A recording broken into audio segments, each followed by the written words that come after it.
आजकल के बिटिया बेटुए जितना महतारी का ख्याल रखा थे ना, इतना तो पहले का कब्भव ना रखत रहे।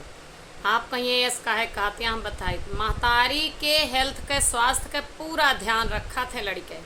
कहूँ से भी वह ई ना करे देते हैं कि महतारी तनिको देर आराम कैले, पूरा दिन एक्सरसाइज करवाओ थे। काम में इतनो हाथ ना बटौते, इतनो बटाइले। अकेल मम्मी करी है पूरा दिन, तो पूरा दिन जब मम्मी करी है तो पूरा दिन मम्मी बोली हैं। तो ई ना कि मम्मी गूंगी हो जाए या बोले में कोनो प्रॉब्लम आ जाए। पूरा दिन मम्मी का चिल्लोई है, मम्मी से पूरा दिन काम कर रही है, एक्सरसाइज कर रही है।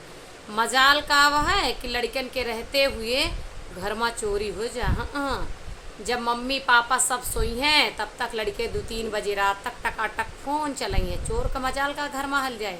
और तो और इनकम टैक्स का छापा ना पड़े देते, 1 रुपया घर में ना रह देते, साफ साफ।